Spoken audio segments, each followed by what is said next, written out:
बोलिए श्री प्राणनाथ प्यारे की जय।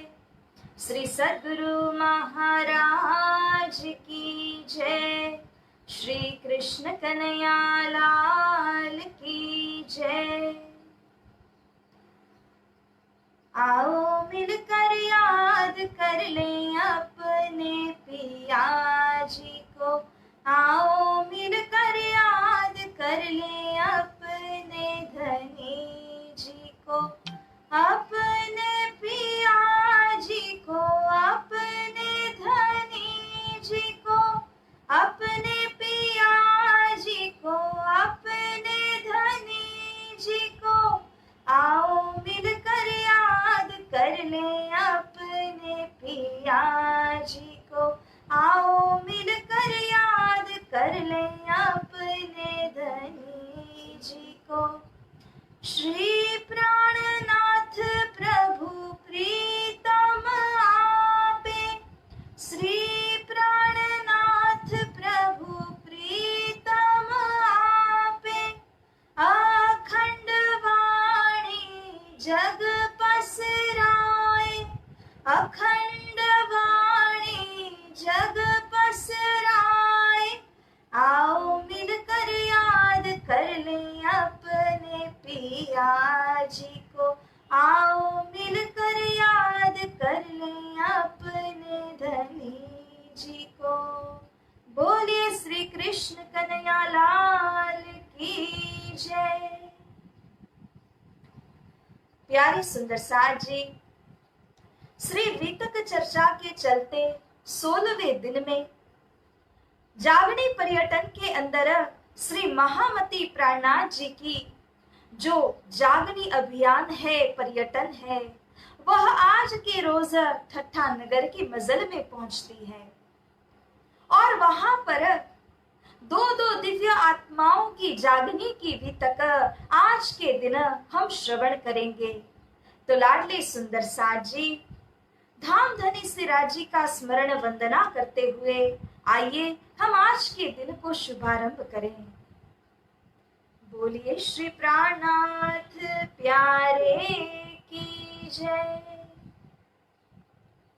आनंद कंदम प्रभुदेव चंद्रम व्रजे स्वरूपेण पुरापि जातम्। प्रवेश प्राप्तं प्रिय प्राणनाथं। परेश पूर्णं सततं नमामि। ब्रह्मा प्रिया जागरणाय जात। सर्वस्वपाता भव सिंधु त्राता। विज्ञानदाता निज धर्म धाता। दीनेक बंधो शरणं प्रपद्ये। दीनेक बंधो शरणं प्रपद्ये। प्रथम लागू दो चरण को। धनिये न छुड़ायो क्षिना। लांक तली लालेड़िया। मेरे जीव के एही जीवना। मेरे जीव के एही जीवना।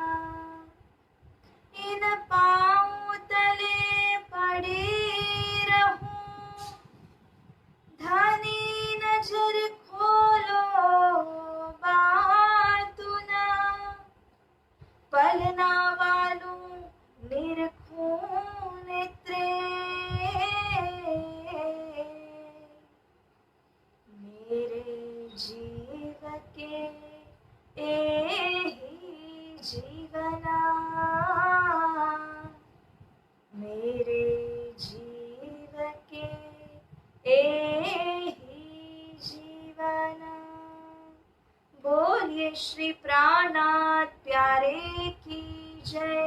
श्री निजानंद स्वामी की जय। श्री प्राणनाथ साहित्य भास्कर पदवी से विभूषित परम आदरणीय 108 श्री दीनदयाल जी गुरु जी के पावन चरणारविंद में कोटि कोटि बेर नमन करती हूँ एवं उपस्थित आप सभी सुंदर साथ जी को, श्रद्धा सुमन धामस्त साथ जी को, रचिता सखी का कोटि कोटि प्रेम प्रणाम। तो प्यारे सुंदर साथ जी, इस मजल को प्रारंभ करने के पूर्व आइए हम अपने ध्यान को एकाग्र करें, चौपाई को दोहराएं और फिर इस मजल को प्रारंभ करें।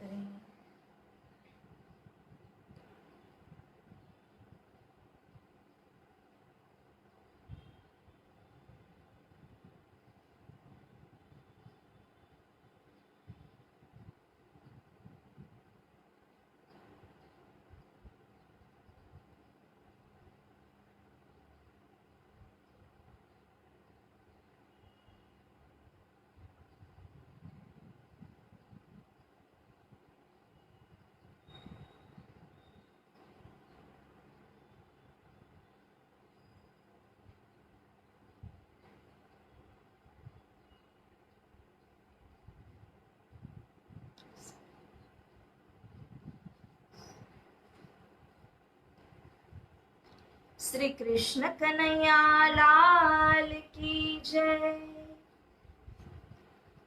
इन उपाय के वास्ते आए देव मारियार बना, आए श्री बाई जी बंध में, तब चले छुड़ावन तीना, तब चले छुड़ावन तीना।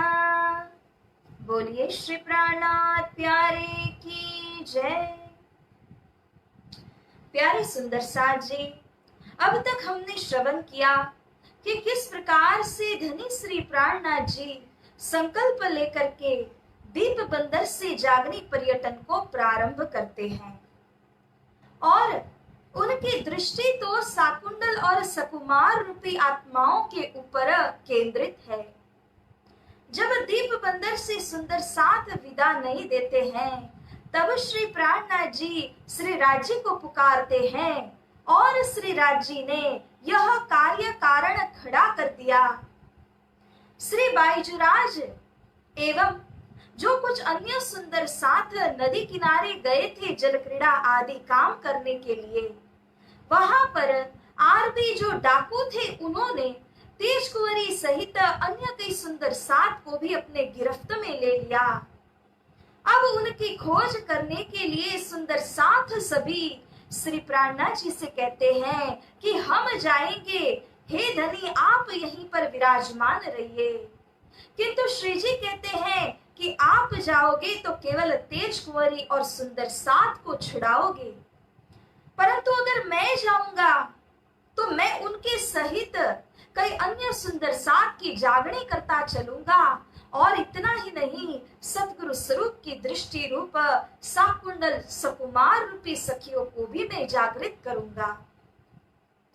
अब न चाहते हुए भी सुंदर साथ ने श्री जी को विदाई दी। दीप बंदर से विक्रम संवत 1724 की साल में श्री जी अब आगे बढ़ते हैं तो वहां पर जहां जहां भी समुद्री किनार बने हुए हैं वहां पर बंदर बने हुए होते हैं, पोर्ट होता है, तो वहीं पर श्री जी एक से दूसरे बंदर पर जाते हैं और वहां पर लोगों को पूछताछ करते हुए आगे बढ़ते हैं। कभी कभी अपने साथ भी मिल जाते हैं तो उनसे भी पूछताछ करते हैं। तो इस प्रकार करते करते श्री जी अब दीप बंदर से पोर बंदर, वहां से नवी बंदर, नवी से पाटन और पाटन बंदर से मड़ई बंदर में पहुंचते हैं। इस समय श्री प्राणनाथ जी के साथ में तेज कुंवरी जी के पिताश्री अर्थात के प्रेम जी थावर जी हमेशा साथ चले और उनका साथ निभाते हैं। साथ में खलबल पड़ी दज्जाले किया जोर, ठोर ठोर फितने उठे करने लगे शोर। तो इस प्रकार से जो सभी साथ थे दीप बंदर के अंदर में, उन सब के बीच में अत्यंत शोर मचने लगा, घबराहट सी होने लगी, क्योंकि दज्जाल रूपी जो आरबी डकैत थे, जो माया का स्वरूप लेकर के आए थे, उन्होंने बहुत ही यहाँ पर धूम मचा के रखी, सुंदर सांप को गिरफ्त में लिया और पैसे उगराने लगे, मांगने लगे। तो इस प्रकार से सभी सुंदर सांप के बीच हल्ला मचा हुआ था। जब श्री जी मड़ई बंदर को पहुंचते हैं तो वहां पर श्री सतगुरु स्वरूप द्वारा जागृत प्रागमल भाई तथा उनका परिवार और कुछ अन्य सुंदर साथ भी थे। अब श्री जी का तो यही काम है, यही उद्देश्य है कि जो माया के अंदर जो सुंदर साथ गिर जाते हैं, भूल जाते हैं, ऐसे सुंदर साथ को श्री जी पुनः जागृत करते हैं, जिस प्रकार से भाई जयराम कंसरा को उन्होंने जागृत किया था। तो यहाँ पर जो प्रागमल भाई थे वे तो बड़े ही नेक दिल थे और परम धाम के ब्रह्म आत्मा थे। श्री सतगुरु स्वरूप के ऊपर उनका पूर्ण ईमान था। प्रागमल भाई को किस्सा सुनो श्रवण दई सोई, सुनत तारतम के तुरत सखी रूप गयो होई। बोलिए श्री सतगुरु महाराज की जय। ये जो प्रागमल भाई थे उनका किस्सा वितक्कार यहाँ बयान करते हैं कि किस प्रकार से सतगुरु स्वरूप के द्वारा जब तारतम की प्राप्ति उनको होती है और जब आत्मा जागृत हो गई, श्री सतगुरु स्वरूप के उस तारतम के द्वारा इनके अंदर सखी का भाव आ गया, गोपी का समर्पण भाव आ गया। इसी समर्पण के भाव के नाते वे हर प्रकार से श्री राजी के स्वरूप के अंदर में केंद्रित हो गए और जिसका चिंतन हम रात दिन करते ही रहते हैं, हम तो उन्हीं के अनुरूप बन जाते हैं। जैसे कहा गया है कि भंवरी होत कीट थे, देख देख कर रूपा। जिस तरह से एक कीट के आगे पीछे जब भंवरी गुनगुनाती रहती है, उसको देखते देखते देखते वह कीट भी भंवरी के अंदर रूपांतरित हो जाती है। और इसी प्रकार से यहाँ पर कहा गया है कि जीव सृष्टि को ब्रह्म बनावे, भज निज नाम अनुपा। इस निज नाम महामंत्र को जाप करने से, आत्मसात करने से यह जो अपने अंदर का जीवात्मा है उसके अंदर भी योग्यता आ जाती है, उसका स्तर बढ़ जाता है, उसके अंदर की पवित्रता आ जाती है और इसी के कारण परम धाम की सुरता, ब्रह्म आत्माओं की वासना उस जीव को अधिष्ठान करती है। तो इस प्रकार से सुंदर साथ जी, ये जो प्रागमल भाई थे वे भी श्री राजी के स्वरूप का ध्यान सखी भाव से जब करने लगे, तब ये प्रागमल भाई भी जो कि मूल में पुरुष रूप से थे, अब उनका रूप अंतर हो चुका है और वे तो सखी रूप बन चुके हैं। एक सुंदर दिखने वाली स्त्री के रूप में जब वे परिणत हो गए, तब बाहर कहीं भी निकलते हैं, जाते हैं, तो प्रागमल भाई को देख करके कई लोग यहाँ पर उनका दिल ही फिसलने लग जाता है। कई इशारे करते हैं, कोई कुछ छेड़खानी कर देते हैं, तो प्रागमल भाई को अच्छा नहीं लगता। उन्होंने श्री सतगुरु स्वरूप के हयाती में उनसे कहा कि हे मेरे धाम धनी, आपने कहा कि मैं धाम में सखी हूँ, यहाँ पर मैंने पुरुष का रूप धारण किया है, लेकिन धाम की सखी होने का भाव मैंने जब हृदय में लिया, तब मैं तो सखी रूप में परिणत हो चुका हूँ और अब ऐसी आपत्ति मेरे ऊपर आई है कि सब मर्द देख करके मुझे इशारे करते हैं, कोई मुझे छेड़खानी करते हैं। श्री सतगुरु स्वरूप ने अब उनको पूछा कि अच्छा, आप दिन भर में कितने पैसे कमाते हैं? तो कहा कि मैं यहाँ पर नित्य प्रति 7 कोरी कमाता हूँ। अगर आपको 7 कोरी घर बैठे मिल जाए तो क्या आपके घर से कोई सदस्य जाकर के वस्तु इत्यादि ला सकते हैं? तो प्रागमल भाई कहते हैं कि हाँ, मेरे घर के सदस्य सारा प्रबंध कर सकते हैं। अच्छा, तो ऐसी बात है, श्री सतगुरु स्वरूप ने आशीर्वाद देकर के कहा कि आपके घर के जो पूजा गृह है उसमें सिंहासन के आगे ही आपको अपने दैनिक खर्च और भविष्य के लिए कुछ रुपए मिल जाएंगे। आपको घर से बाहर जाने की आवश्यकता नहीं रहेगी और जो भी सामान इत्यादि लाना है तो घर के सदस्य लाएंगे। आप रात दिन सिराजी को स्मरण कीजिए, उनमें ही अपनी सुरता को आप एकाग्र कीजिए। पुरुष देखी लई मोही है पति मेरी तो ही। प्रागमल भाई कहते हैं, आप ही मेरे पति हैं, मैं तो आपकी सखी हूँ, धनियानी हूँ, इसीलिए हे सतगुरु कृपा कीजिए। तब सतगुरु स्वरूप ने यह कहा, घर के गोख विषय तहा नित्य प्रति कोरी सात, मिले तुरंत ही प्रात उठी मगन प्रेम में गात। बोलिए श्री सद्गुरु महाराज की जय। तो नित्य प्रति श्री सद्गुरु स्वरूप के आशीर्वाद के अनुसार ही उनको 7 कोरी मिलने लगी और अपने श्रद्धा भाव को बरकरार रखते हुए प्रागमल भाई रात दिन अपनी सुरता को एकाग्र करते रहे, भजन में तल्लीन होते रहे और इस प्रकार उनका कार गुजार चल रहा था।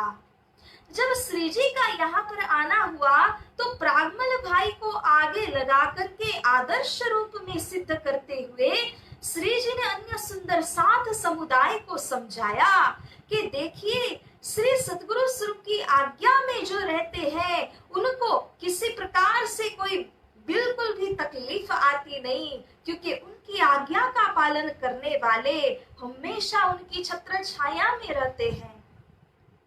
तो प्रागमल भाई की भांति हमें भी श्री सतगुरु स्वरूप की आज्ञा का पालन करना है और अपनी सुरता को धनी में केंद्रित करना है। जो भी अड़चने माया डालती है, श्री सतगुरु स्वरूप के आदेश और मार्गदर्शन से वो सब टल जाएंगी। इस तरह विश्वास दिलाते हुए श्री जी ने प्रागमल भाई का किस्सा आगे रखा और वहां के अन्य सुंदर 7 को श्री जी जगाने लगे। तहा खंडनी करते जीवते किए तिनको, ऐसा हाल तुम्हारा क्यों हुआ रह के माया हो। कुछ एक सुंदर 7 ऐसे भी थे जिनको खंडनी करके जगाना पड़ा, कठोर वचन से उनको संबोधित करना पड़ा। ये क्या कर रहे हो, ऐसे हाल क्यों बना के रखे हैं कि जीव सृष्टि को आप उत्तम कहलाते हो, उनसे भी आप निचले स्तर पे काम करते हो। ऐसा मत करो, धनी धाम को क्या मुख दिखाओगे। श्री जी उनसे कहते हैं, तुम तो चतुर प्रवीण हो, है तुम्हारे तन धाम, तिनको भूल के माया में करो कुफर का काम। अरे आप धाम के ब्रह्म आत्मा, जिनके लिए शास्त्रों में, उपनिषदों में, सारे सदग्रंथों के अंदर तो ऐसा लिखा गया है कि आप चतुर में चतुर, जानकार में जानकार हो, इशारा करने से बात को समझ जाने वाले हो, और ऐसा होने के बाद भी आप ऐसी चाल चलन भला कैसे चल सकते हो। आपके तन परात्मा तो श्री मूल मिलावा निज धाम में विराजमान है, इसीलिए तुमको ऐसा न चाहिए। This does not befit you. ऐसी चाल चलन से चलना, ऐसा व्यवहार करना, ये कोई धाम के सुंदर 7 को शोभा नहीं देता। उन्हें तो इस प्रकार चलना चाहिए कि सारा संसार उनको देख करके सलाम करे और उनको अपना आदर्श स्वीकार करे। उसके बदले हम तो जीव सृष्टि का उदाहरण लेकर के चल रहे हैं, तो ये कैसी बात हुई। हे मेरे धाम की सखियों, उठो, जागृत हो करके अपने मार्ग के ऊपर में चलो।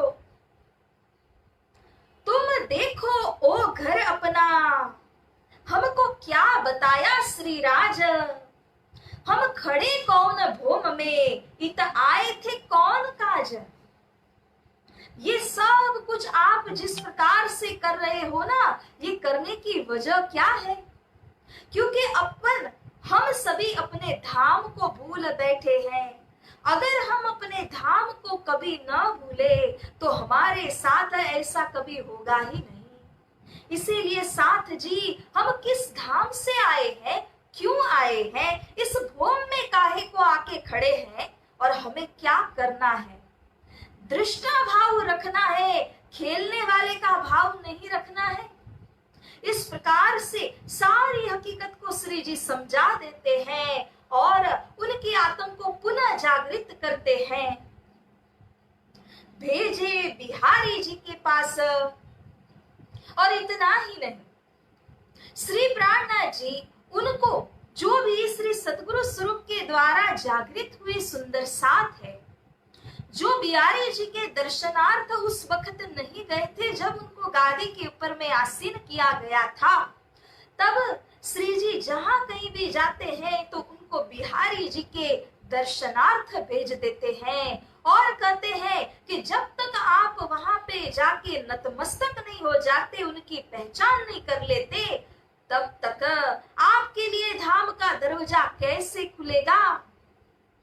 इस तरह से समझाते हैं श्री प्राणनाथ जी। तुम जाय दीदार उत करो, वहां जाकर के नौतनपुरी धाम में बिहारी जी के दर्शन कीजिए।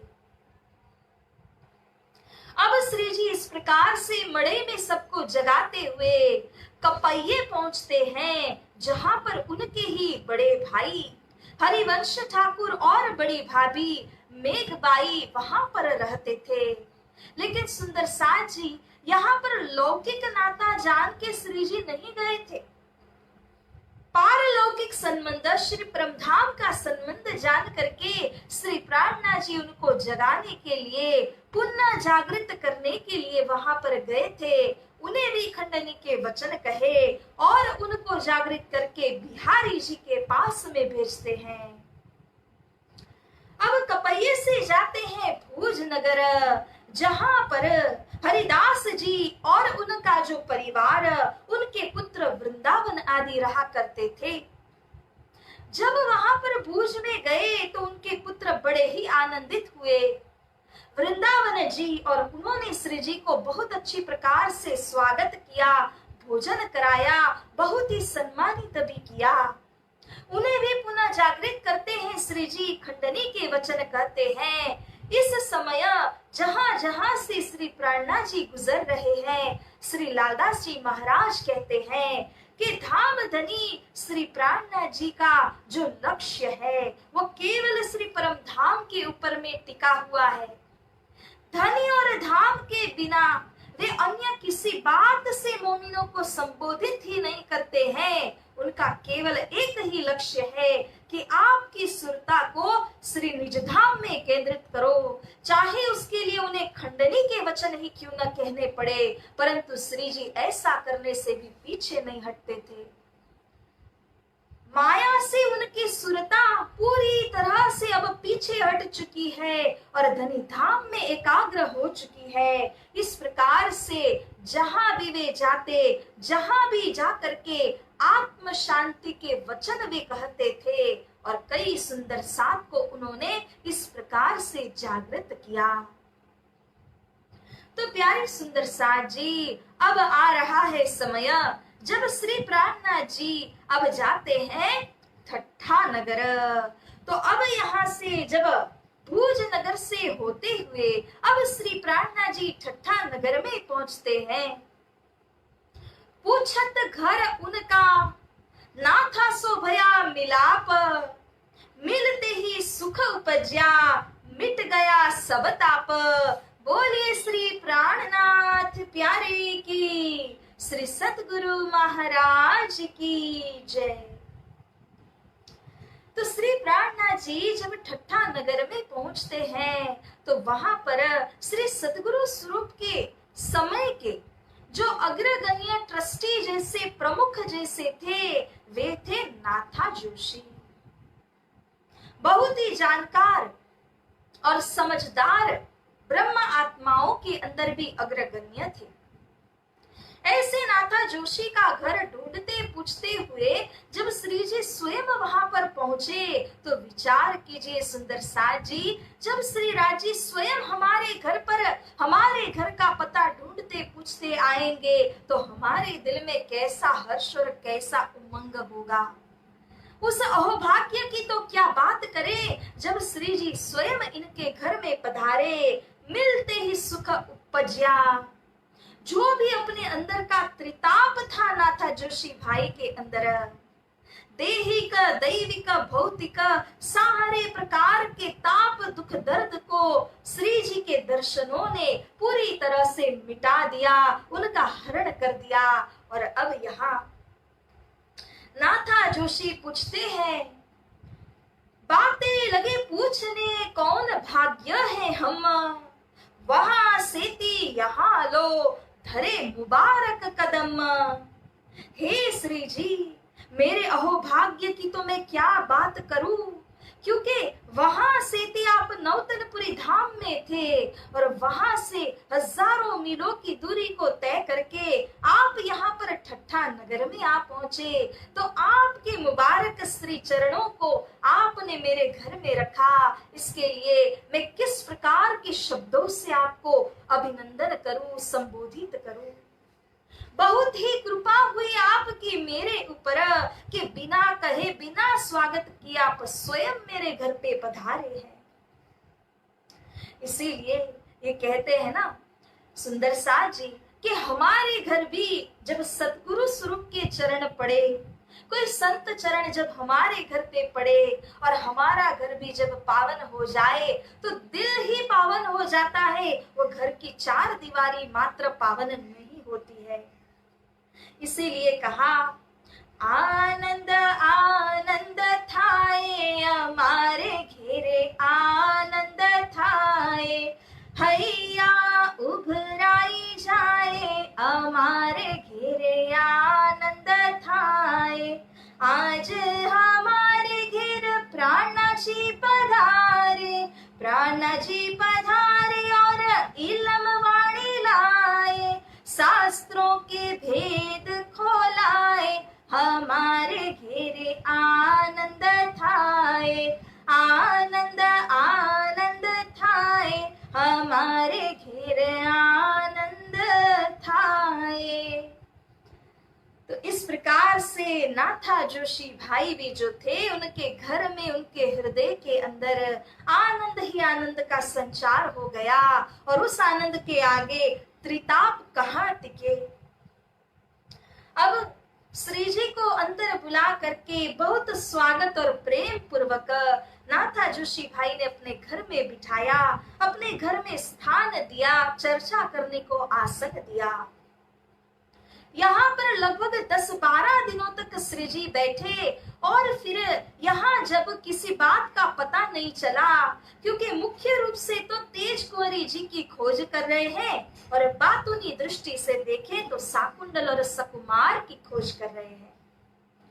तो इस प्रकार जब यहाँ पर काम बनता नहीं देखा तब श्री प्राणनाथ जी अब यहाँ से लाठी बंदर जाते हैं और वहां से जाकर के नाव में चढ़ते हैं ताकि मस्कत जाया जा सके, विदेश जाया जा सके। लेकिन सुंदर साथ जी इस समय श्री राजी का हुक्म आदेश जो नहीं था, ठट्ठा नगर के अंदर सुंदर साथ की जागनी होने का कार्य बाकी था और दो महत्वपूर्ण आत्माएं अब तक जागृत नहीं हुई थी। श्री प्राणनाथ जी जब यहाँ से गए 17 दिनों तक नाव और समुद्री यात्रा में वे फंसे रहे, क्योंकि पवन अनुकूल नहीं हुआ, धनी ने आज्ञा नहीं की। और इस प्रकार से यहाँ पर जब नाव वापस आ गई उसी किनारे के ऊपर में, तब नाथा जोशी भाई को जैसे ही पता चला वे वापस से दौड़े और श्री प्राणनाथ जी को लेने के लिए पहुंचे। वे श्री जी को दोबारा अपने घर पर पधराते हैं। इस प्रकार से पहली बार भी सही और दूसरी बार भी जब ठट्ठा नगर में श्री जी आए तब नाथा जोशी भाई के घर को धन्य धन्य बना दिया। तो यहाँ जब नाथा जोशी के घर पर आते हैं तो जिंदा दास भाई और उनकी श्रीमती है ठाकुरी बहन, ये दोनों ही जागृत होते हैं श्री जी के वचनों के द्वारा और वे धर्म सिद्धांत के ऊपर में ईमान लेकर के आते हैं। इस समय यहाँ पर धीरे धीरे करके अब चर्चा की धूम मचने लगी और सुंदर साथ जी वहां पर जो बंद में पड़े हुए थे, एक विश्वनाथ नाम के भाई थे, वे श्री जी से आकर के मिलते हैं और उनके द्वारा थोड़ी और जानकारी श्री प्राणा जी को मिलती है कि बंदी वालों को कहां पर रखा गया है। इस प्रकार से जब श्री जी पुनः ठट्टा नगर पधारे या दूसरी बेर की बितक में, इन समय लोग आवत चर्चा सुनने को, बड़ा शोर पड़ा शहर में, एक साध आया ठट्ठे मुंह। श्री जी तो समझ गए कि यहाँ पर जरूर कोई काम होना बाकी है, इसीलिए धनी जी ने मुझको आज्ञा नहीं दी यहाँ से जाने के लिए। अब पुनः जब वे वापस आए तो नाथा जोशी भाई जी के घर से ही वे चर्चा कथा सुनाने लगे और जैसे जैसे शोर मचा, सारे लोगों को जैसे ही जानकारी होने लगी कि एक साधु अपने ठट्ठा नगर में आए हैं, वैसे ही लोग उमड़ने लगे और कई लोग आते हैं चर्चा श्रवण करने के लिए। इस प्रकार से ठट्ठा में भी यहाँ पर एक जमघट सा होने लगा, लोग जुड़ने लगे। अब यहाँ श्री प्राणा जी को यह बात की सूचना मिलती है कि ठट्ठा नगर के अंदर ही एक साधु रहते हैं जो कि कबीर संप्रदाय के हैं और वे अपना कबीर का मठ लेकर के विराजित हैं, इसीलिए बड़े होने के नाते वे तो यहाँ चलकर आएंगे नहीं। श्री जी ने सोचा क्यों ना मैं ही जाकर के सामने से उनसे मुलाकात करूं और कुछ धर्म चर्चा की जाए, देखा तो जाए कि वे कौन किसे मानते हैं और उनकी पहुंच कितनी है। तो इस प्रकार से श्री जी कुछ सुंदर साथ को लिए हुए एक दिन वहां पर कबीर साहब के मठ में प्रवेश होते हैं और वहां पर जो मठाधीश बन करके बैठे थे उनका नाम था चिंतामणि। तो इस तरह जब श्री जी वहां पर गए और उनके साथ में जब मिलाप किया, तब साधु साधु मिलते हैं तो क्या होता है, ज्ञान की लूटा लूट मचने लग जाती है और यहाँ वैसा ही हुआ। सर्वप्रथम तो परिचय होने लगा, कहां से आए साध तुम, कहो तुम हम सो, कि तुम हमको सुनाओ जो कछु ज्यादा आवे तुमको। चिंतामणि भाई श्री जी को पहले तो विराजित करते हैं और बातें पूछते हैं कि हे साधु आप कहां से आए हो, अपना स्थान इत्यादि मुझको बताइए। तब श्री जी कहते हैं कि अरे मैं तो घूमता टहलता हुआ साधु हूँ और मैं यहाँ आपके दीदार को आया हूँ, बड़ा ही नाम मैंने आपका सुना है। चिंतामणि जी कहते हैं अच्छा, जो यदि आप यहाँ धर्म चर्चा करने के लिए आए हैं और आप यदि मुझसे ज्यादा जानते हो तो आप सुनाइए, मैं श्रवण करूंगा। और यदि कुछ पाने की जिज्ञासा से आप यहाँ पर आए हो तो फिर आप कहिए, मैं आपको सुनाता हूँ। जो देने आए हो तो देओ, लेने आए हो तो देवे हम। तुम सुनो हम कहे, यो होवे चिन्हार चर्चा आत्म। हे साधु, लेने देने की बात करते हैं, यदि लेना चाहते हो तो लीजिए, देना चाहते हो तो मैं लेने को तैयार हूँ। आत्म का कुछ परिचय करते हैं, चिन्हार करते हैं। अब श्री जी कहते हैं कि हे साधु, मैं देने नहीं आया हूं, मैं तो दीदार करने और आपसे ज्ञान लेने के लिए आया हूं। क्योंकि श्री जी कभी पहले सामने से नहीं कहते हैं, वे सामने वाले को परखते हैं, वो कितने पानी में खड़ा है, कहां तक उसकी पहुंच है, इसको पूरी तरह से समझ लेने के पश्चात ही वे अपने प्रश्न करते हैं।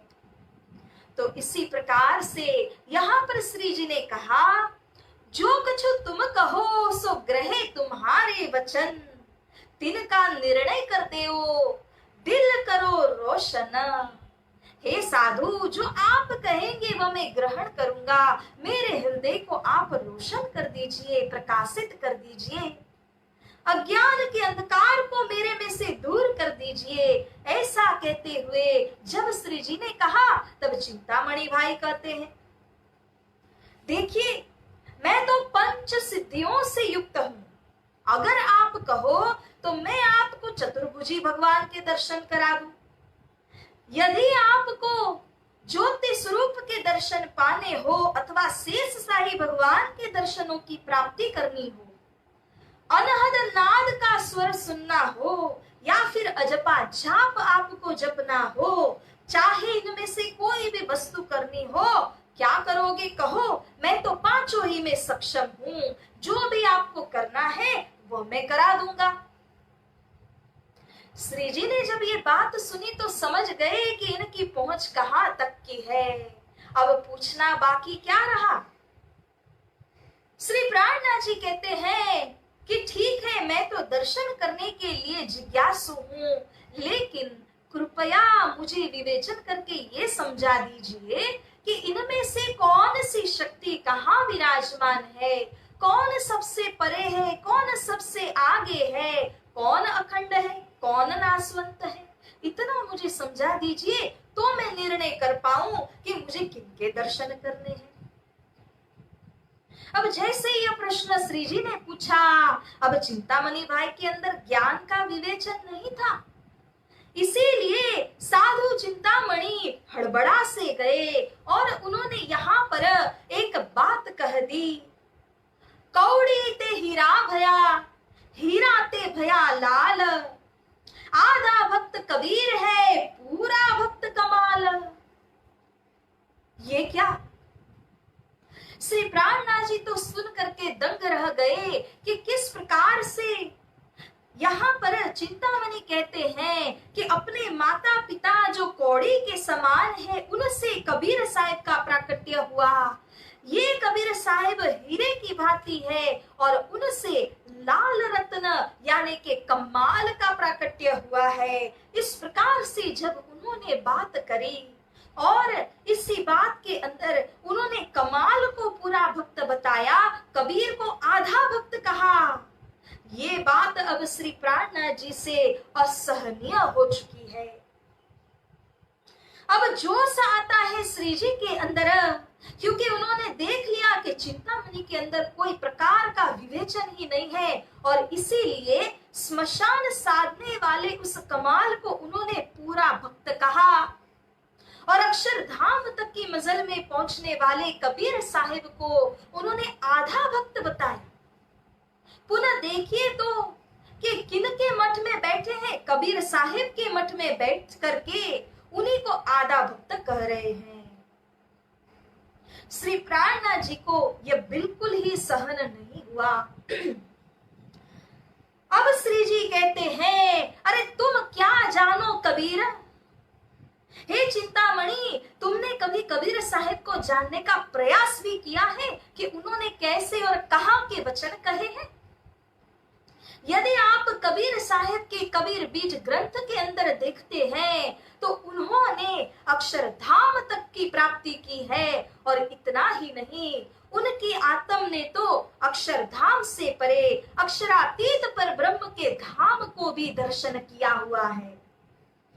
स्वयं कबीर साहिब कहते हैं कि अक्षर लोक के ऊपर अक्षरातीत अनूप, निरख हंस कुतूहल करे दर से युगल स्वरूप।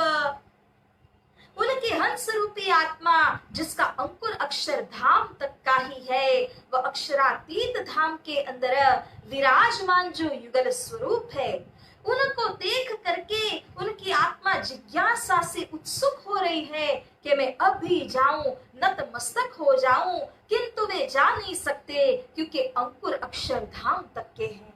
परंतु अक्षरधाम तक उनकी पहुंच है, ये वे स्वयं कहते हैं कि चलते चलते पग थके नगर रहा नवकोश, बीच में डेरा पड़ गया, कबीर किन्हे दे दोष।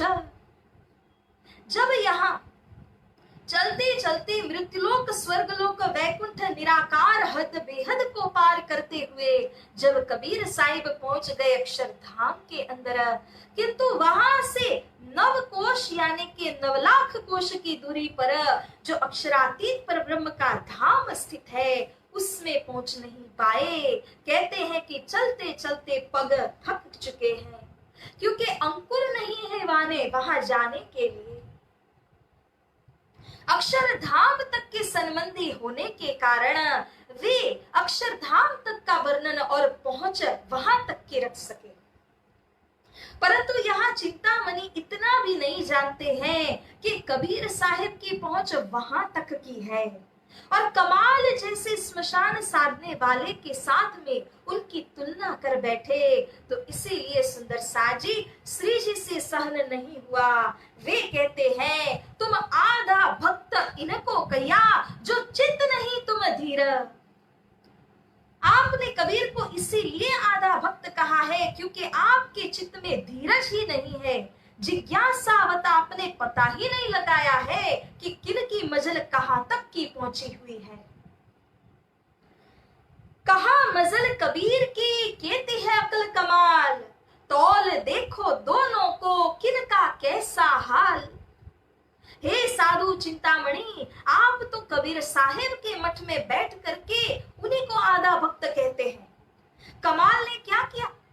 अरे एक दिन बगीचे के अंदर जब वहां पर ऐसा हुआ कि कबीर और कमाल इन दोनों के शिष्यों का आमना सामना होता है, तब शिष्य आपस में चैलेंज लगाते हैं, प्रतिस्पर्धा करते हैं कि किनके गुरु बड़े हैं। क्योंकि वास्तव में ये जो कमाल थे वे भी कबीर के ही शिष्य थे, परंतु जो जो कबीर साहिब लिखते थे उनके उल्टी उल्टी बाणी की ये रचना करते थे, परंतु चमत्कारिक शक्ति के प्रभाव से उन्होंने लोगों को अपना बनाया था, प्रभावित किया था। तो बाद में जब प्रतिस्पर्धा हुई तब एक मुर्दा ऊपर झरने से बहता हुआ आया और शिष्यों ने प्रतिस्पर्धा लगाई कि किसके गुरु बड़े हैं, उसका निर्णय हो जाएगा। जो इस मुर्दे के अंदर प्राण पहुंचा करके डाल करके इसको जागृत कर दे, जीवित कर दे, वही गुरु बड़े कहे जाएंगे। तो पहले तो कबीर जी को यहाँ पर मौका अवसर दिया गया, परंतु बेचारे कबीर वो तो ज्ञान की पराकाष्ठा में पहुंचे हुए थे, ये भूत प्रेत स्मशान साधने वाले नहीं थे। उन्होंने तो परमात्मा को पुकारा कि आप मेरी रक्षा कीजिए, मैं तो ये विद्या जानता नहीं हूं। इसीलिए कबीर साहिब के कुछ करने से तो मुर्दा हिला ही नहीं, और कमाल को तो वह स्मशान साधने की विद्या पता थी, इसीलिए उसने तुरंत एक प्रेतात्मा को उसके अंदर प्रवेश कराया। मुर्दा उठा तो क्या, दौड़ के भागने लगा। सबके बीच में कमाल की जय जयकार होने लगी, और इस प्रकार से कबीर साहिब के जो शिष्य थे उनमें से कई शिष्य कमाल के शिष्य बन गए।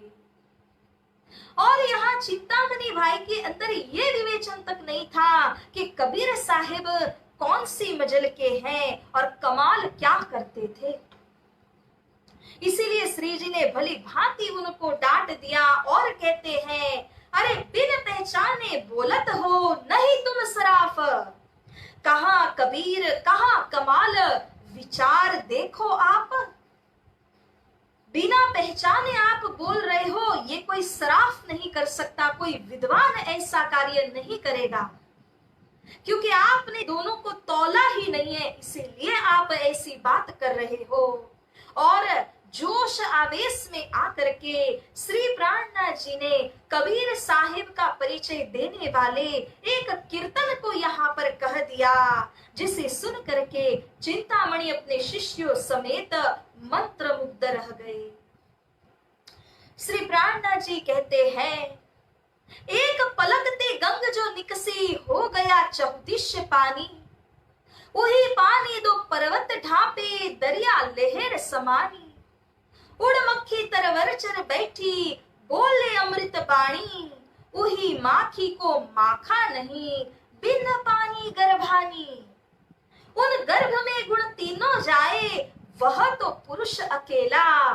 कहे कबीर या पद को बूझे, सो सतगुरु हम चेला। बोलिए श्री प्राणनाथ प्यारी की जय। प्यारी सुंदर साज जी, सृष्टि को जिस प्रकार से उत्पन्न किया गया है, इसी विषय में इस दोहे के अंदर कबीर साहिब ने समझाया है कि किस तरह से एक पलक के मीचने पर गंग यानी कि पानी का प्रवाह निकला और उस प्रवाह ने दो बड़े बड़े पर्वतों को ढक दिया। वो दो पर्वतों को कोई जानने नहीं पाया और फिर उस दरिया के अंदर लहरें उमड़ने लगी, उठने लगी, जिन लहरों के अंदर अब कुछ और आगे उत्पन्न होता है। एक वृक्ष यहाँ पर आता है, उस वृक्ष के ऊपर एक मक्खी है। वह मक्खी उस वृक्ष के ऊपर चढ़ करके बैठ गई, अमृतमय वाणी वचन वह बोलने लगी। और सुंदर साज जी, इसी मक्खी के पास कोई मक्खा नहीं है, फिर भी उसने 3 गुणों को जाए मतलब के उत्पन्न किया है। और जो ये मक्खी है उसके पास कोई पुरुष तो नहीं है, लेकिन जो पुरुष है जिसने सृष्टि रचना की है, वह पुरुष अकेले बैठे हुए हैं। इस पद को जो अच्छी प्रकार बातुनी अर्थ के सहित जो समझा सकता है, वही मेरे सतगुरु है। कहे कबीर या पद को बूझे, सो सतगुरु मैं चेला। मैं उनका शिष्य हूँ और वे मेरे सतगुरु है। इस प्रकार से स्वयं अपने परिचय देते हुए कबीर साहिब ने अपने बीजक के अंदर ये बात बताई है। श्री जी ने जोश में आकर के इस दोहे को कहा जिसमें कबीर साहिब का परिचय था।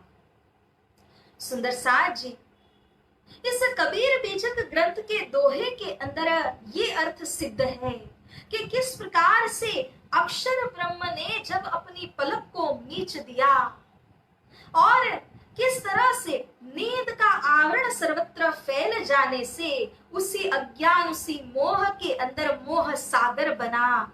मोह सागर के कारण 2 बड़े बड़े विशाल पर्वत अक्षर और अक्षरातीत धाम, ये दोनों ढक गए, क्योंकि दुनिया के अंदर कौन इन दोनों धाम को जानते हैं।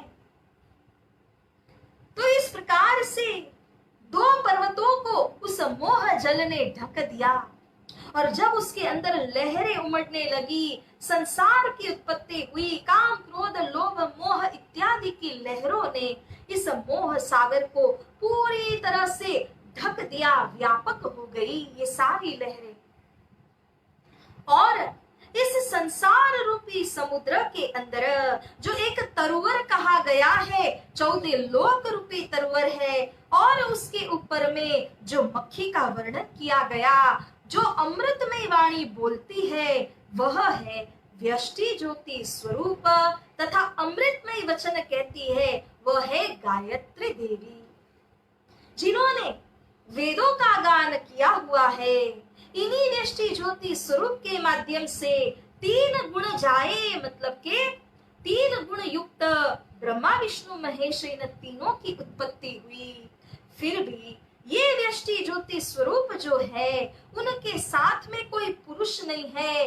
आदि नारायण रूपी जो पुरुष कहे गए हैं, वे तो अकेले महाकारण के अंदर विराजमान हैं। तो इस प्रकार से उस देवी व्यष्टि ज्योति स्वरूप के द्वारा ये सारे 14 लोक का विस्तार हुआ और इस सृष्टि रचना के क्रम को जो भी पकड़ के सही ढंग से बताए, उसी को कहते हैं कबीर साहिब कि वे सतगुरु है और मैं उनका शिष्य हूं। तो यही वाणी जब श्री जी के मुखारविंद से प्रकट होती है, तो चिंतामणि अपने शिष्यों के सहित आंखें खुली की खुली रख करके सुनने लगते हैं, देखने लगते हैं। ये कहा करके श्री जी तो यहाँ से निकल गए, परंतु चिंतामणि को चैन पड़े ना। उन्होंने तुरंत अपने शिष्यों से कहा, अरे वह शब्द आगे चला, वह शख्स मिलिया आए। देखो शब्द इनके ये शब्द पार पहुंचाए। बोलिए श्री प्राणनाथ प्यारे की जय। तो चिंतामणि साधु कहते हैं शिष्यों से, देखो मैं न कहता था कि कबीर साहिब ने जो अपने सतगुरु के विषय की बात कही है, वे सतगुरु यही तो है जिन्होंने आकर के उनके दोहे को सह प्रमाण यहाँ पर बताया, सुनाया। ये जो चिंतामणि थे, जब वे अपने धर्म का शिक्षण प्रशिक्षण ले रहे थे, तब उनके त्रिकालदर्शी गुरु ने उनको बताया था कि आपके समय काल दौरान कबीर साहब के सतगुरु का आना होगा और उनका परिचय इस दिन, इस साल, इस तिथि, इस समय आपको प्राप्त होगा। तब उन्होंने नोट करके रखा था ये सारी डिटेल्स, और उस नोटबुक को चिंतामणि मंगाते हैं अंदर से। जब उसमें लिखी गई तिथि तारीख इत्यादि को मिलाया तो देखा कि ये तिथि तारीख इत्यादि तो वही है। चिंतामणि भाई ने पहचाना तो था, अब तो चौकस हो गया कि ये ही है वे महापुरुष जिनका उल्लेख स्वयं कबीर साहिब ने किया है। इसीलिए अब चिंतामणि भाई को छटपटी लगने लगी। अंदर अंकुर था, वह अब खिलने का प्रयास करने लगा।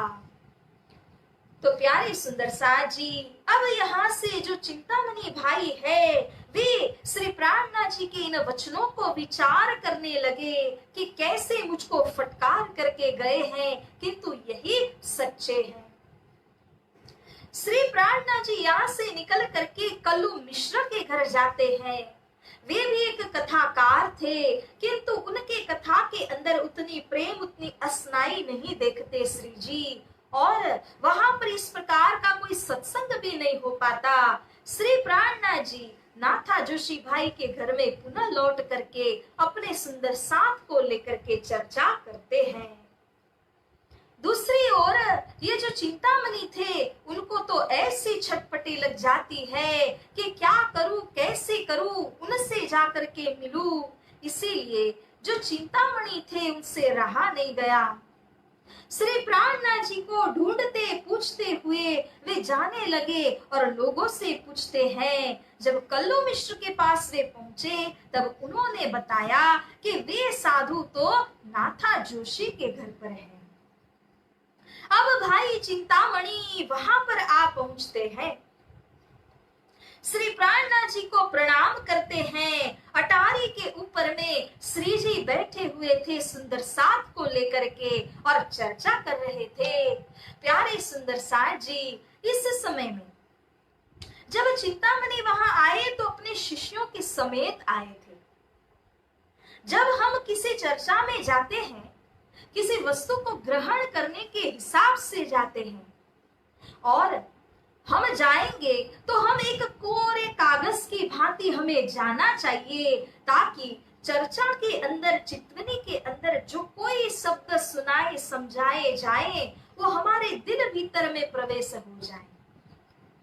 किंतु चिंतामणि भाई जब यहाँ आए तो वे इस प्रकार से नहीं, एक साधु की भांति आए जो किसी और साधु की चर्चा को सुनने को जाते हैं।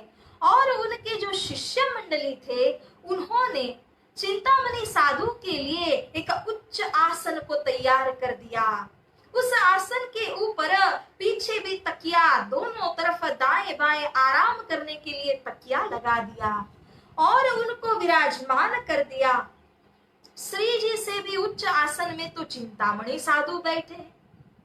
इतना ही नहीं, उनके जो शिष्य हैं वो कोई ना कोई सेवा अपने गुरुजी की कर रहे हैं। कोई चवर डुला रहा है, कोई पंखा दे रहा है, कोई चरण स्पर्श कर रहा है। इस प्रकार से ये चर्चा में तो बैठे, सिर तो डुला रहे हैं, किंतु उनका ध्यान कहाँ हो इस चर्चा के अंदर। अब श्री जी ने उस चर्चा के अंदर कुछ ऐसे खंडनी के वचन कहे, किंतु इनडायरेक्टली कहे। आज के दिन की चर्चा के अंदर श्री प्राणनाथ जी ने सच्चे गुरु और कच्चे गुरु, इन दोनों के बीच का विरोधाभास बता दिया। जैसे ही उनकी यह चर्चा होने लगी, तब चिंतामणि और उनके शिष्य समझने लगे कि इशारा किया जा रहा है। जो चिंतामणि थे, उन्होंने श्री जी के कानों तक जाकर के कहा कि आपको जो कुछ भी मेरी खंडनी करनी हो वो एकांत में कीजिए, क्यों मेरे शिष्यों के आगे मेरी खंडनी कर रहे हैं? एकांत में हो तो आप मुझको 2 लाफा भी लगा दीजिएगा तो भी कोई बात नहीं होगी, किंतु मेरे शिष्यों के आगे मेरी मर्यादा रख लीजिए ना।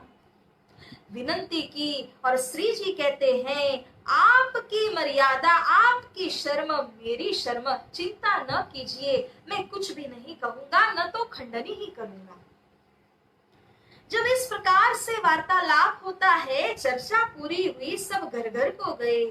रातों रात श्री जी को जोश आता है और उस जोश के अंदर किरंतन वाणी के कुछ एक प्रकरणों का अवतरण होता है।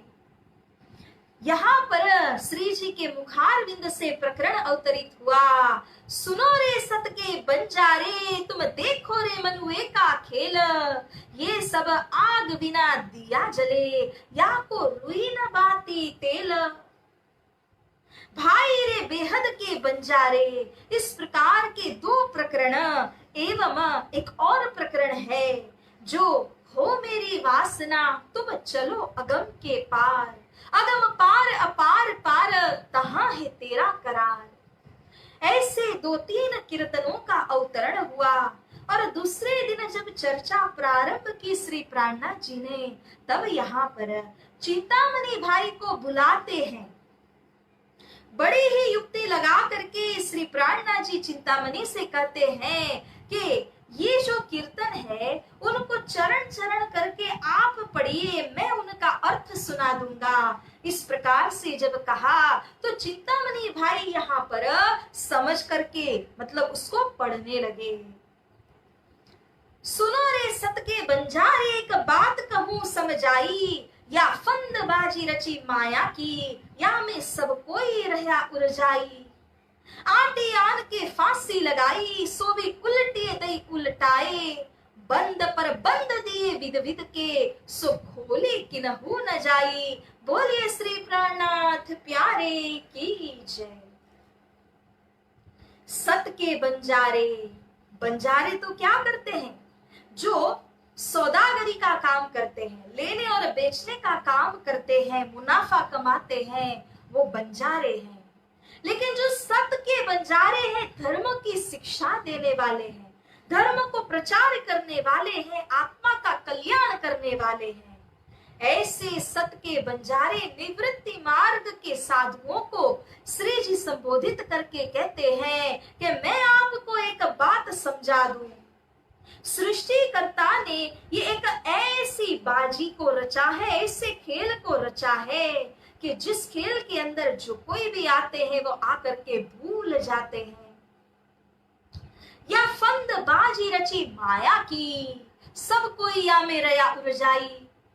इस माया के खेल के बीच में सब कोई उलझन में पड़ जाते हैं, कोई बच नहीं पाता, क्योंकि ये एक ऐसा फांसी का फंदा तैयार किया है जिसमें आटी आन के फांसी लगाई।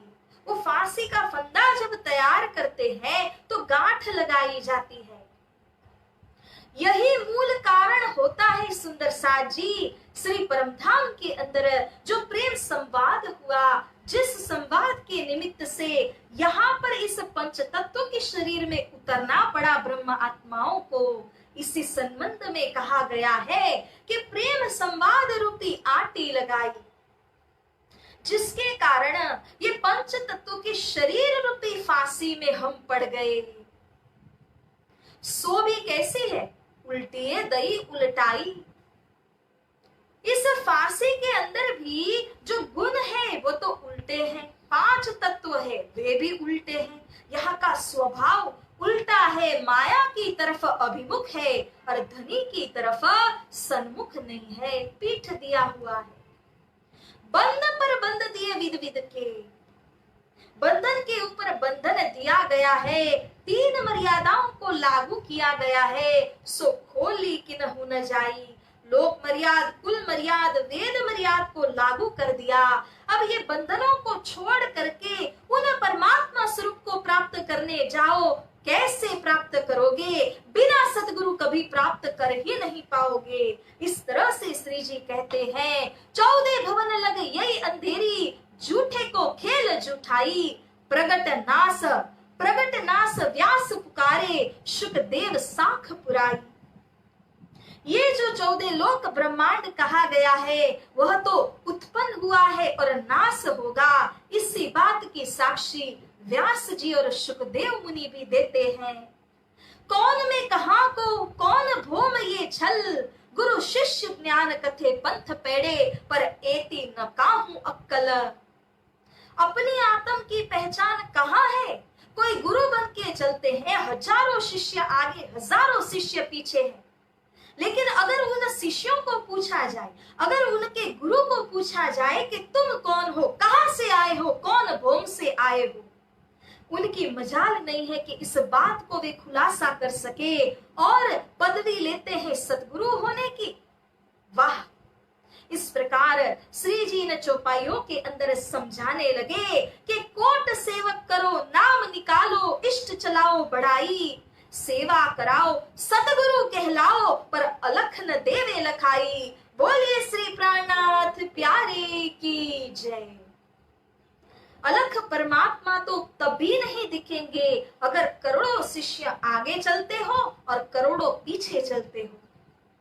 उसके लिए केवल एक ही मार्ग है, आत्म साधन का मार्ग है। और जो इस साधन को करते हैं, ऐसे सतगुरु को यह ज्ञान प्राप्त है। सुंदर साथ जी, इसके बिना कोई इस प्रकार से इस विषय, इस अलख परमात्मा को कोई पहचान नहीं कर सकते, लख नहीं सकते हैं।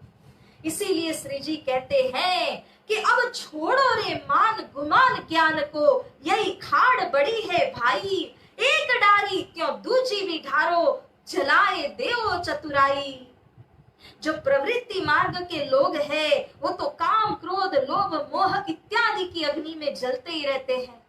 जो निवृत्ति मार्ग में आते हैं उन्होंने अगर सही ढंग से साधना न की हो तो उनको भी 2 आग हो जाती है। एक आग जो पहले जली है उसको बुझाया नहीं है, और दूसरा मान, प्रतिष्ठा, यश, कीर्ति को प्राप्त करने की आग उनके अंदर उजागर हो जाती है। श्री जी कहते हैं ये मान गुमान को परित्याग करो। तुम कौन हो? तुम तो सतगुरु का संदेश दे रहे हो।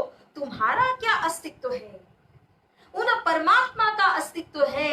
हम तो सभी उनके अंश रूप हैं। इसीलिए अपने इस मान को, बड़ाई को परित्याग करो। तो इस तरह से दूसरा प्रकरण भी अवतरित हुआ।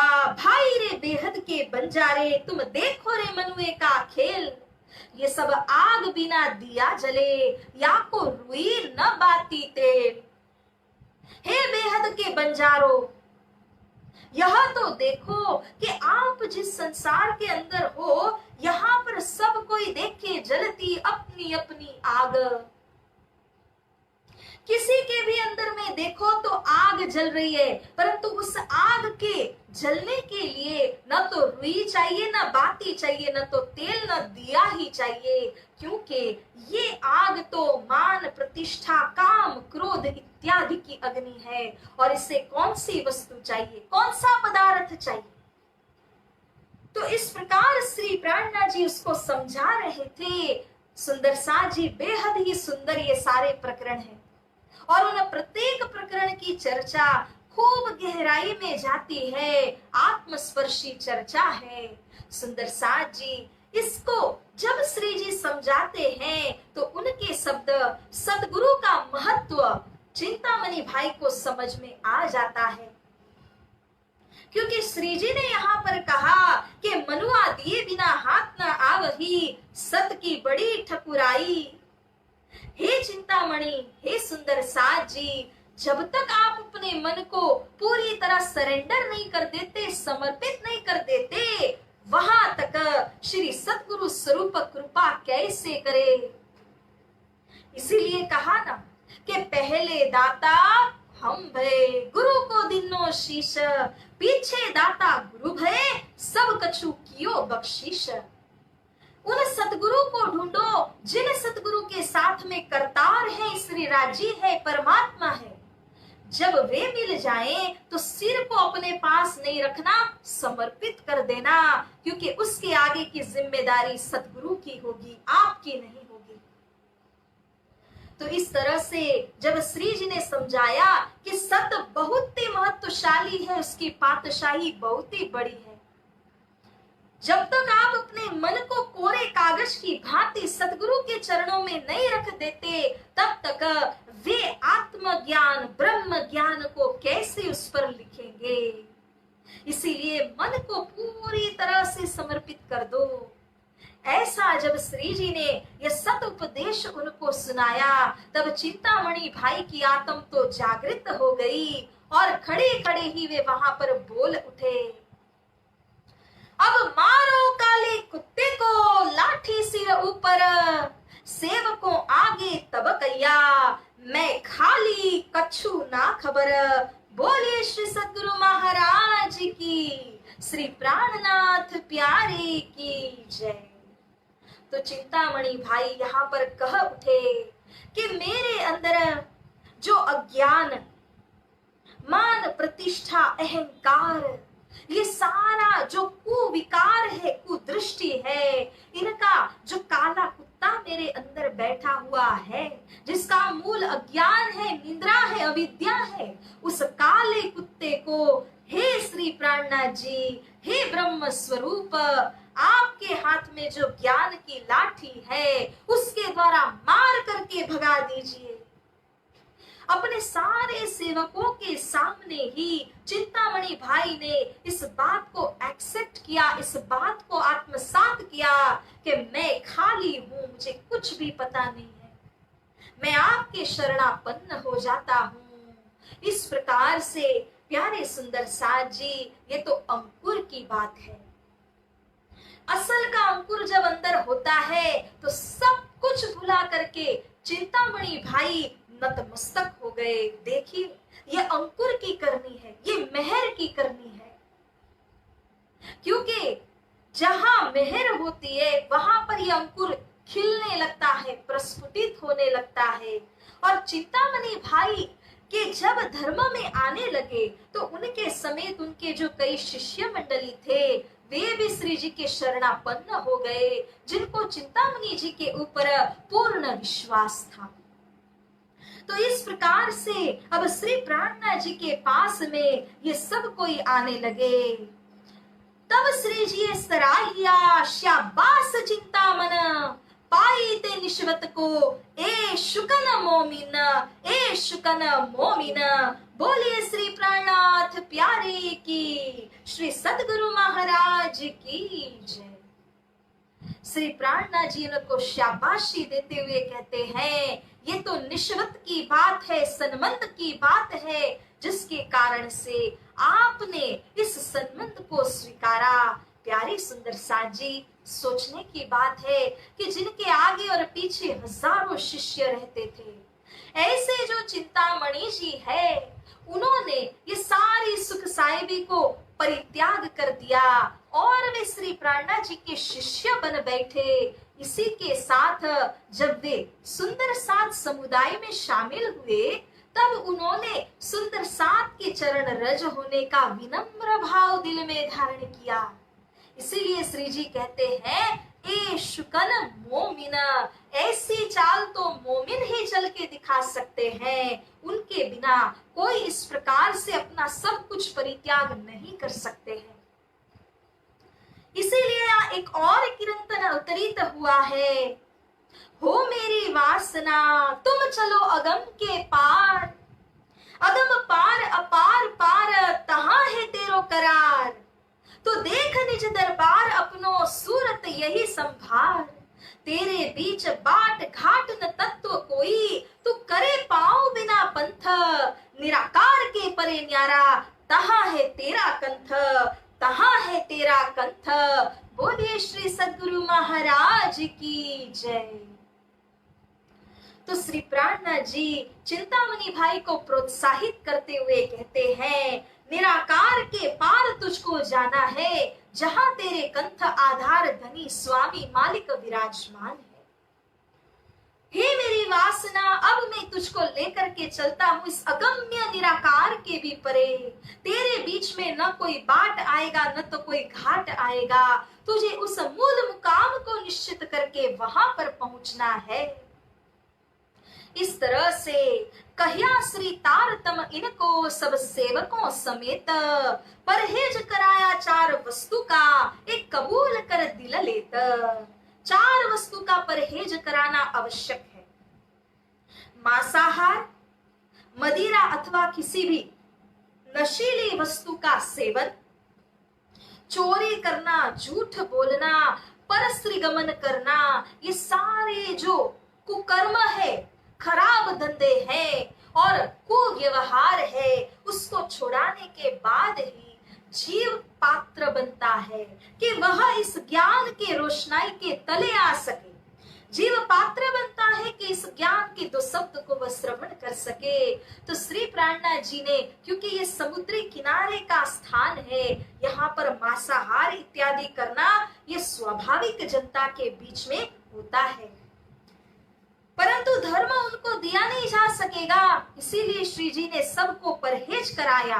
पानी लेकर के संकल्प कराते हैं और चिंतामणि भाई के लगभग 3/4 के जो शिष्य थे वे सब धर्म में सम्मिलित हुए। चिंतामणि भी सम्मिलित होते हैं। तो इस प्रकार से एक सुंदर आत्मा धर्म मार्ग में सम्मिलित हुई। और इसी तरह से अब प्यारे सुंदर साथ जी ठट्ठा नगर के ही अंदर एक और आत्मा को जागृत होना है। तो यहाँ पर श्री जी जब चर्चा कर रहे हैं तो वहां एक ब्राह्मण आता है उनकी चर्चा श्रवण करने के लिए, और वही जो ब्राह्मण है वो अन्यत्र भी जाता है चर्चा सुनने के लिए, दूध पहुंचाने की सेवा वहां के लिए कर रहा है। चतुरा एक पोह करना, आवे श्री राज की सेवा में, ल्यावे दूध नित्याने, सुनी चर्चा कानो इने। चतुरा नाम का भाई पोहकर्णा जाति का ब्राह्मण था। वो श्री जी की चर्चा सुनता, उसकी आत्म जागृत होने लगी थी। अखंड व्रज अखंड रास की लीलाओं की बातें उसने श्री प्राणनाथ जी के मुखार बिंद से सुनी थी। इसीलिए वह पोहकर्णा जब जाता है दूसरे स्थान पर, जहां पर लक्ष्मण सेठ नाम के एक प्रकांड विद्वान थे, उनके यहाँ दूध पहुंचाने की सेवा करने जाता है। वे भी चर्चा करते थे। महाभारत, गीता और भागवत के शास्त्रों के अंदर प्रकांड विद्वान थे। किसी प्रकार की कोई कमी उनके अंदर नहीं थी। अपने कारखाने के अंदर कई वैष्णवों को एकत्रित करके वे भी चर्चा को सुनाया करते थे। जब चतुरा वहां पर पहुंचा, कुछ देर तक उनकी चर्चा को सुनता और फिर उसने एक दिन प्रश्न किया, कहा व्रज अखंड क्यों कर, कहा रास अखंड, ये तो तुम कहत हो न्यारा जो ब्रह्मांड। हे लक्ष्मण सेठ जी, आप बताते हैं कि यहाँ के गोकुल में, यहाँ के मथुरा आदि के अंदर, वृंदावन के अंदर व्रज लीला अखंड रूप से चल रही है, रास लीला अखंड रूप से चल रही है, किंतु आप कृपा करके मुझको इतना समझा दीजिए कि अगर वो अखंड रूप से चलती है तो हमें दिखाई क्यों नहीं देती है। तब लक्ष्मण सेठ जी ने उत्तर देते हुए कहा कि उस लीला का दर्शन करना हो तो दिव्य दृष्टि होनी चाहिए। अच्छा, दिव्य दृष्टि से दर्शन होंगे? हाँ, जरूर होंगे। तब चतुरा और प्रश्न कहता है, पूछता है कि 5 तत्व 3 गुण को जब भयो ब्रह्मांड को नास, तब ब्रज और रास की ठौर कहाँ रही खास। यहाँ पर लक्ष्मण सेठ जी को उसने कहा कि आप स्वयं बताते हैं कि ये ब्रह्मांड 5 तत्व 3 गुण का बना हुआ नश्वर ब्रह्मांड है, तो यदि ये ब्रह्मांड नाश हो जाता है तो फिर अखंड व्रज अखंड रास किस प्रकार से चलेंगे, कहाँ अखंड चलेंगे। और अगर दिव्य दृष्टि से इनका दर्शन हो सकता है तो हे सेठ जी, आप कहते हैं ना कि जब तक इनका दर्शन नहीं होता तब तक आत्मा जागृत नहीं होती। तो सेठ जी आप स्वयं कहिए, कितनी बार आपने उन लीलाओं के दर्शन किए हैं। क्योंकि अगर आप जैसे ने दर्शन नहीं किए तो हम जैसे जो बेचारे श्रोता हैं वो कैसे और कब दर्शनों की प्राप्ति करेंगे, कब हमारी आत्मा जागृत होगी। जब इस प्रकार के वचन कहे तब लाल दास चौकिया, ते कहाँ सुनी ये बात। लालदास जी अत्यंत चकित हो गए और कहते हैं, ये तेरे वचन तो है ही नहीं, तूने कहीं से ये बात को सुना है। वे समझ गए। तब चतुरा ने बताया कि मैं एक स्थान पर कथा श्रवण करने के लिए जाता हूँ और वहां अखंड व्रज और अखंड रास की जो मार्मिक बातें हैं उनको सुनाया जाता है। अब लालदास जी अर्ज करते हैं, मुझे भी उस स्थान में ले चलो ना। चतुरा कहता है, बिना आज्ञा में ले नहीं जा सकता हूँ। श्री जी के पास आया, आज्ञा मांगी और श्री जी आज्ञा दे ही रहे थे। चतुरा ने बताया कि है तालिब धनी निरधार, उनमें कोई कमी नहीं है, ज्ञान में भी प्रकांड विद्वान है और सेठ साहूकार है, व्यापार भी बहुत अच्छे से चलता है। 99 जहाज भारत से अरब, अरब से भारत व्यापार करते हैं, बहुत ही धनाढ्य है। हर प्रकार का परिचय दिया। श्री जी ने तो हुक्म कर दिया उनको लेकर के आना, परंतु आसपास जो लोग बैठे थे उन्होंने श्री जी को रोकते हुए कहा कि हे श्री जी, उनको यहाँ न बुलाइए, क्योंकि वे तो ऐसे ही किसी साधु संत को टिकने नहीं देते हैं। जब कभी कोई साधु संत यहाँ आते हैं तो उनको पत्थर मार करके भगा देते हैं। श्री प्राणनाथ जी ने मन ही मन सोचा, अरे वाह, ऐसे पत्थर मारने वाले तो मेरी जमात में आए ही नहीं आज दिन तक। तब श्री जी ने कहा कृपा दृष्टि करके कि चतुरा मैं आज्ञा देता हूँ, उनको बुला करके लाना, मैं भी तो देखूं कि वे कैसे पत्थर मारते हैं भला। लालदास जी महाराज, जिनका पूर्व का नाम लक्ष्मण सेठ था, वे अगर कोई भी ठट्ठा नगर के अंदर केवल भेष को धारण करके आ जाता और सभी लोग उनके इर्द गिर्द घूमने लग जाते तो उनको ये सहन नहीं होता। इसीलिए शास्त्रों के अंदर कहा गया है कि काष्ठ दंडो धृतो ये न सर्वाशी ज्ञान वर्जितः स याति नरकान घोरान महारौरव नर संज्ञकान।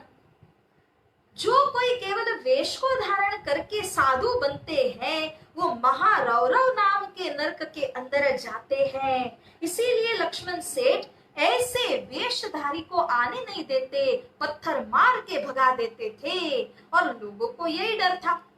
परंतु जब लक्ष्मण सेठ यहाँ श्री जी के पास में आए, 4 घड़ी चर्चा सुनी, हुई खुशहाली मन, फेर के लाल घरों आए, रहा कदमों दिल मोमिन। बोलिए श्री प्राणनाथ प्यारे की जय।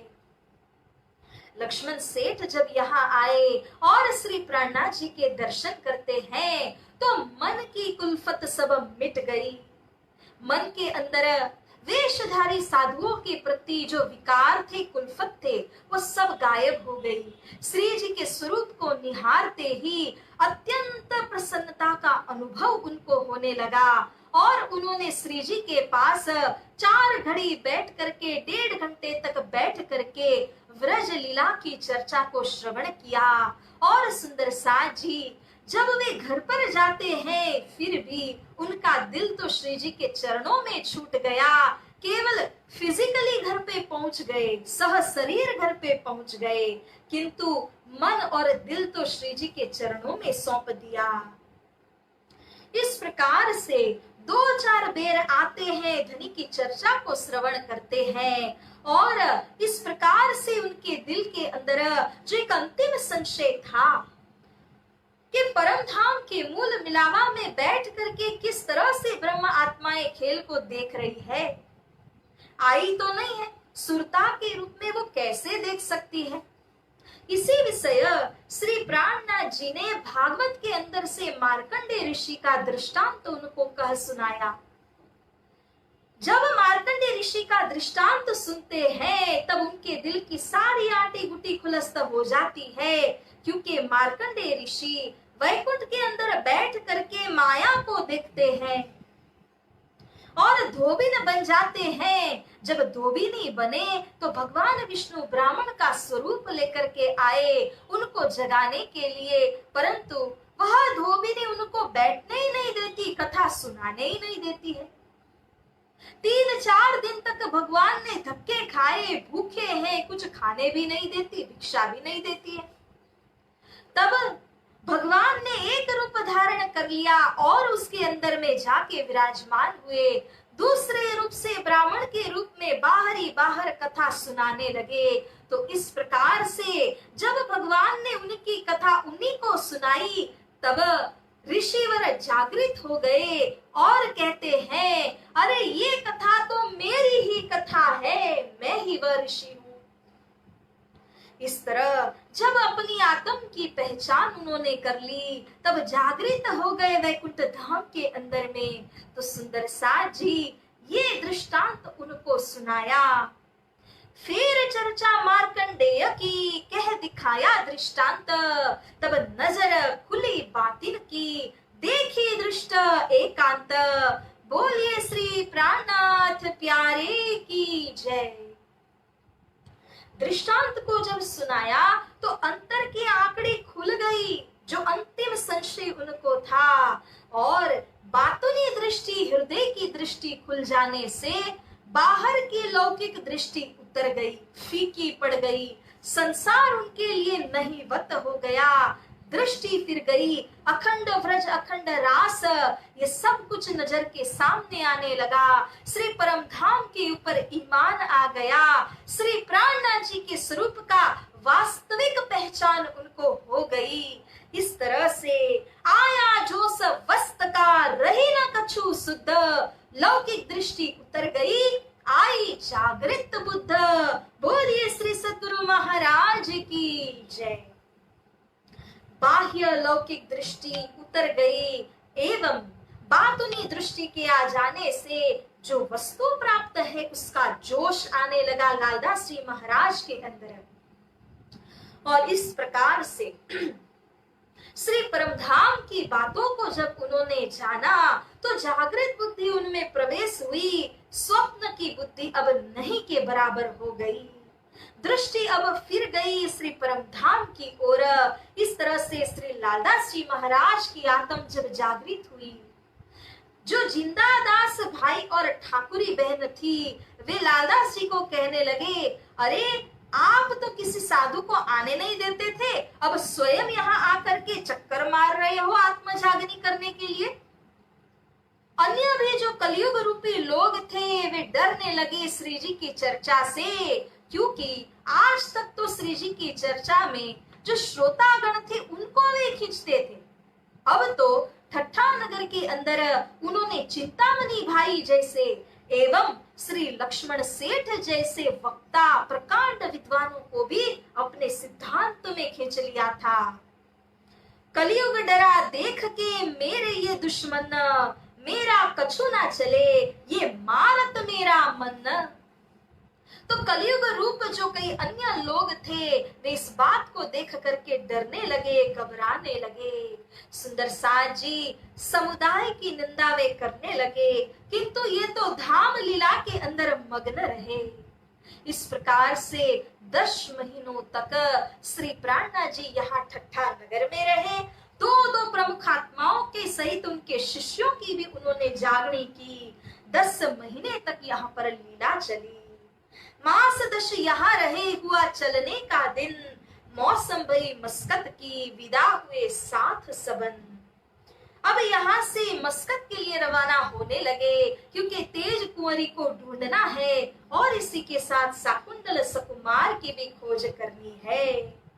श्री महामती कहे ए साथ जी, ए ठट्ठे की वीतक, अब कहो मस्कत की, जो आज्ञा है हक, जो आज्ञा है हक। बोलिए श्री प्राणनाथ प्यारे की जय, श्री सतगुरु महाराज की जय। तो प्यारे सुंदर साथ जी, ठट्ठा नगर की इस मजल को हमने श्रवण किया। अब इसके आगे मस्कत और आबासी की जो वितक चर्चा है उसे आने वाले रोज हम श्रवण करेंगे। तो सुंदर साथ जी, इसी के साथ आज की मजल को यहीं पर हम विराम देते हैं।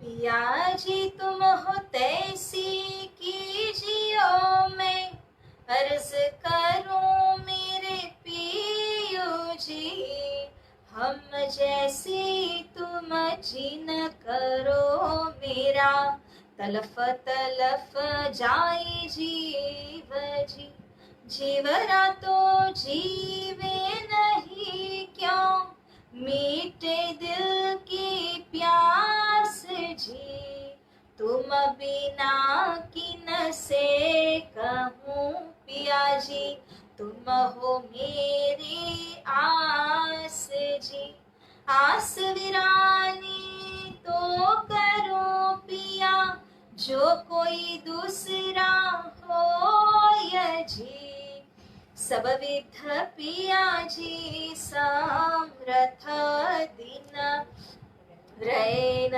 जात रोय रोय जी, जन्म अंधी जो मैं होती पिया, सो तुम देखत किए जी, जब तुम आप दिखाओगे तब देखूंगी नैना भर जी, एति पुकार पिया सुन के अब, ढील करो तुम जीन जी, क्षण क्षण खबर जो लीजियो, मैं अर्ज करूं दुल्हीन जी, एति अरज मैं तो करूं पिया, बीच पड़ी अंतराय जी, सो अंतराया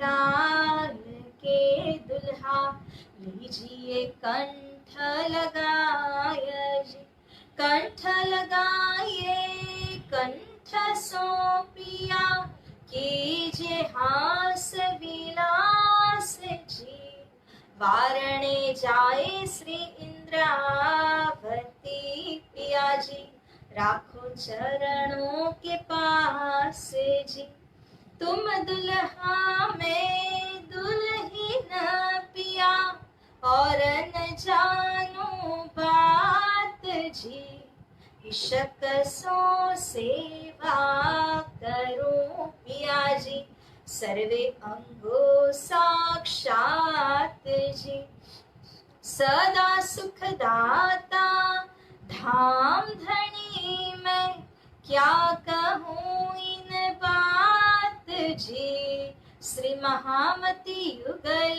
किशोर पर प्यारी, अंगना बलि बलि जात जी, सदा सुखदाता धाम धनी, मैं क्या कहूँ इन बात जी, श्री महामती युगल किशोर पर प्यारी, अंगना बलि बलि जात जी, पिया जी तुम हो तैसी कीजियो, मैं अर्ज करूं मेरे पियो जी, हम जैसी तुम जिन करो मेरा, तलफ तलफ जाए जीव जी। बोलिए श्री प्राणनाथ प्यारे की जय, श्री कृष्ण कन्हैया लाल की जय, श्री सद्गुरु महाराज की जय। बोल बोल पंजे वाले की जय, श्री कृष्ण प्रणामी धर्म की जय, स्वामी श्री लालदास जी महाराज की जय, सर्वे सुंदर साथ की जय। प्रणाम सुंदर साथ जी।